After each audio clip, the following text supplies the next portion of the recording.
It's Wolf Maurice. I'm about to react to this Swag Kage. Neji versus Rock Lee. He basically gonna be talking about why he thinks Neji or Rock Lee would win a fight against each other.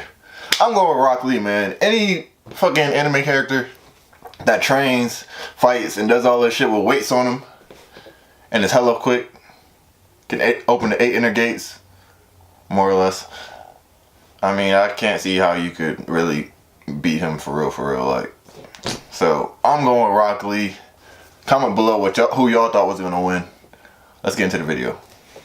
Yo, how's everybody doing today? Swag Kage here, and welcome to today's video, where, as you can tell by the title and thumbnail, we're going to be talking about Rock Lee versus Neji Hyuga. So I did a poll over on Twitter, and at first, this was actually in last place, but eventually it ended up pulling ahead, and like a couple hours into the poll, it became very clear that no fight was going to overtake this one, and that actually surprised me, because I think the answer is pretty obvious, but clearly people... I don't think the answer is obvious at all, to be honest.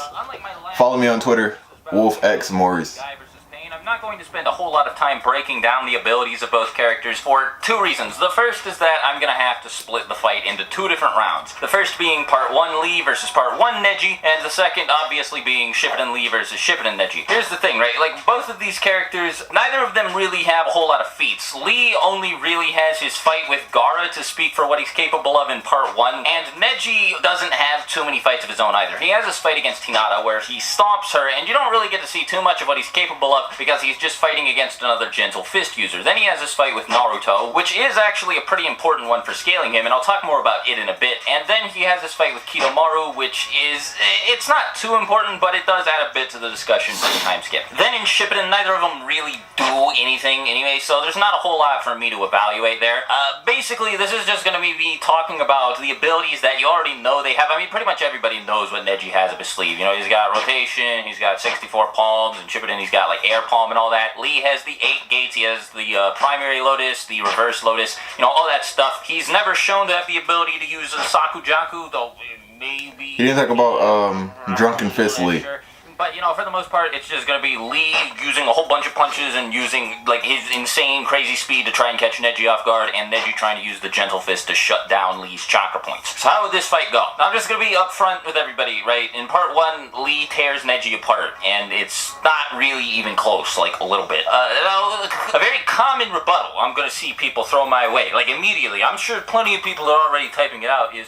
But, Swag Kage, obviously you don't know what you're talking about. Rock Lee is one of my favorite characters in Naruto, just cause he's just raw as fuck. Stronger than him, so, well, yeah, alright, look, buddy, here's the thing about that. There are a lot of ways to prove that Lee was stronger than Neji by feats alone, and as everybody knows, feats are more important than statements in a versus battle. But on top of that, that statement was definitely in reference to base Lee versus base Neji. Like, yeah, obviously, Neji is stomping base Lee, like, what a big deal, big bad Neji, take it out with a fucking fodder character who couldn't even fight fucking like Dosu and Zaku. And I say it was definitely in reference to base Lee, maybe Lee with like the first gate open because he probably attempted to use the primary lotus on Neji. But I know for a fact this statement was not in reference to Lee with the 3rd gate, 4th gate, or 5th gate open, because when Neji saw Lee using the gates in his fight against Gaara, at least the gates that actually transformed his body, turned his skin red, all that juicy stuff, he was shitting himself, right? He looked at Lee like he was a total stranger. He was like, there's no way this is the same kid that has been on my team for the past year, right? Like, this just doesn't make any sense. Where did Lee get all this power? He's very surprised by the fact that Lee is capable of tossing... And Jinchuriki or not, I don't think Gaara should have won that fight. Like, man, that was some fucking anime cheese right there. Like, ain't no way, bro. Like, just... I'm also worried on how they somehow made it so that Gaara could win that fight. Like, Jinchuriki, that shit, man. Fuck out of here. Rock Lee definitely won that fight. Should've won that fight. And I don't want to say unrealistic, but now come granted, on. Neji might have been holding back against Hinata, but Naruto with the QB cloak was able to keep up with Neji, and this wasn't Naruto with the tailed QB cloak, or even with his whiskers exaggerated and his eyes colored red. This was the weakest form of a QB buff Naruto could receive, and he was still able to keep up with Neji's speed. As a matter of fact, he was able to overpower him, but I'll get into that later. So the fact that this Naruto was able to keep up with Neji should definitely show you that Lee is It's a long ass video. If you want to try and tell me that this Naruto is fucking faster than Lee, like, whatever, man, but that's an insane fucking claim if I've ever heard one. Now, just because Lee's faster than Neji doesn't necessarily mean that he will win the fight, right? Like, you know, if Neji's strong enough to deflect Lee's attacks, like with rotation per se, he can outlast Lee with the 4th or 5th gate open and attack him while he's down or while his body is recovering from the recoil damage, right? And, well, no, Neji will not be able to tank any of the hits from Lee. As a matter of fact, I'd go so far as to say that if not for the fact that Gaara had cushioned himself in the Chunin exam preliminaries, he probably wouldn't have been knocked unconscious. I think you can say with confidence that this kid would have fucking died. At the very least, his ability is crazy, and I certainly can't see Neji tanking Naruto. the fucking full power reverse Lotus, right? But even if you want to make the argument or Kishimoto rather, be able to hit him because Neji can just use rotation, that's not true either, because the same Naruto that I was talking about earlier, who certainly isn't stronger than 5th gate Lee either, was able to overpower Neji's rotation with a fucking kunai knife. He was able to cancel it out.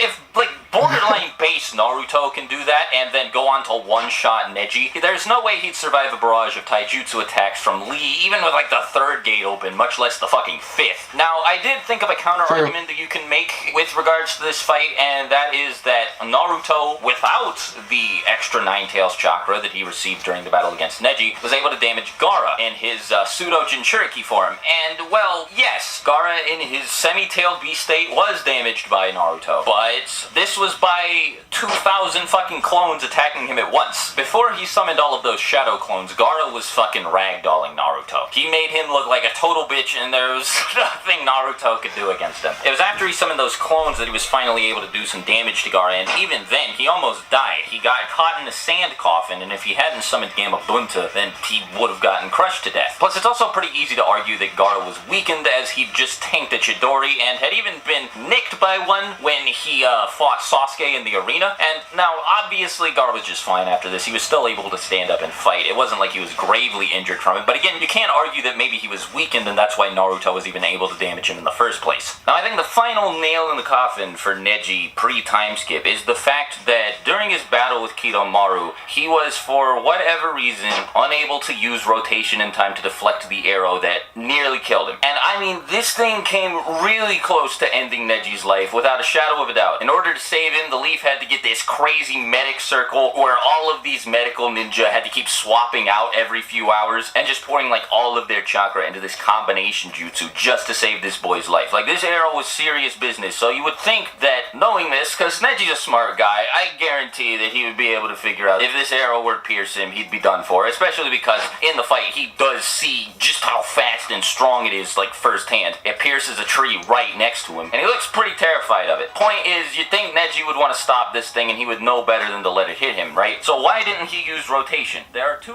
Naruto is no joke. Like, you never know, like, if you were a shinobi, who gonna be that motherfucker that's just waiting on you to attack you and potentially try to kill you? Like, I don't know if I want to live in that anime, for real, for real. Have the sense of timing that he needed in order to precisely deflect such a fast-moving and hard-hitting projectile. But in any of these three cases, that means that there's no way he's going to be able to use rotation to stop Lee from kicking him into the air and just beating the shit out of him the same way he did to Gaara. So I think that seals the deal for Neji here. Now, I know what many of you are probably going to say, and that is that Neji intentionally let himself get hit by the arrow because he needed to grab a hold of it so he could transfer his chakra across the court and damage Kidomaru with the gentle fist from a far away location, because there was absolutely no way he could get close to him when A, he didn't know his location, and B, he was being constantly assaulted with projectiles. Not to mention Kidomaru kept moving from place to place, so there was really no way Neji was going to get a grasp on where he was. I guess I could go even more into detail about the reasons Neji needed to land this long-range gentle fist attack, because there are more of them, but that's not necessary. The main point is that Neji needed to hit Kidomaru from far away, and transferring his chakra along the cord attached to the arrow was the the only way he could do it. Now the thing is, hypothetically, there's nothing stopping him from using rotation to deflect the arrow, then running towards this arrow, grabbing a hold of it, and then sending his chakra across it. Why would he let himself take a lethal blow if he could still avoid getting hit by the arrow and manage to secure the win against Kidomaru? Maybe you can argue he didn't have enough chakra to perform a rotation, which is a fine argument, I guess, but in the manga version of this fight, Neji really didn't do a whole lot to expend his chakra. I guess he did have a lot of it siphoned from standing in that Earth Dome when the Sasuke retrieval team encountered Jirobo, but then again, Kiba and Shikamaru didn't seem to have this problem. They were fighting as if their chakra reserves were full, and all Neji did was launch a couple 64 palms and use rotation a couple times. It's like, why would he already be out of chakra? Yeah, like I said, very Rock Lee got round one, just like I expected. Didn't have enough chakra to perform rotation, but using it. I feel like Rock Lee could honestly beat a lot of main characters in the anime. I mean, just his speed alone and power. Like, if he only does taijutsu, like, come on, man. Like, who's really gonna be able to keep up with him? Like, his speed would be, like, he really should be one of the fastest characters in the game. And really, nothing else Neji has up his sleeve is relevant here. In the anime. Able to hit Lee with the 64 palms. Heck, Gaara's auto reflex sand shield couldn't even keep up with Lee when he dropped his weights, much less open to the 3rd, 4th, and later 5th gate. It's just really hard to argue that Neji would be able to move anywhere near that fast. And I just think that he'd be completely overwhelmed by Lee's ridiculous speed and strength as soon as he opened even the 3rd gate. So with all this in mind, Part 1 Neji does not stand a fucking chance against Part 1 Lee. That's without even getting into all of his, like, fucking bullshit auto reflexes with the goddamn drunken fist, making Kimi Maro, this like Jonin level fighter, look like a total goddamn joke. No, I know My boy was in God mode during that episode, the Drunken Fist episode. I spent days, like actually the past entire week, looking into this fight because of the fact that I really wanted to know if there was anything that you would be able to do, and quite frankly, there just isn't. He doesn't have any way to react to Lee crossing this, like, no, okay, actually, the distance he crossed against Gaara wasn't really, like, it wasn't, like, that crazy. It's not like he traveled across an entire, like, football field or anything. It was probably a couple meters at best, but if he starts, like, 10 meters away from Neji and then he opens the 5th gate, I mean, there's really nothing Neji's going to be able to do about it. He'll try in rotation, and Lee will, either, one, Lee will hit Neji before he can even use rotation, or he'll overpower it the same way Naruto did, and there's really no way you can argue Neji comes out of this unscathed. And even if he does shut down Lee's chakra points, I don't want to say this is like a 100% confirmed fact, but I wonder if opening the gates reverses the effects of having your chakra points shut down, as it causes all of that blood to start flowing through your body, causes your heart to pump faster, all that other stuff. I mean, it probably doesn't, but, you know, you could maybe make a case for it. At the very least, I see it being a possibility. You know, maybe opening the gates might reinvigorate Lee's body the same way that Kurama giving Naruto his chakra did after he was on the receiving end of the 64 palms. But, you know, it's not something that I'm going to cling on to in an argument. I just think Lee is far too fast for Neji to handle, far too powerful for Neji to handle, and he doesn't have anything up his sleeve that he'll be able to take Lee out with. Lee's just not the right opponent. It would be a fun fight to watch, though. And for those of you hoping the answer would change here, it doesn't. And, so, you guys all know how much That's it for part 1, guys. Stay tuned for part 2. Yeah. Follow me on Twitter, WolfXMaurice on Twitter. Stay tuned for more videos. Comment below what you think I should react to next.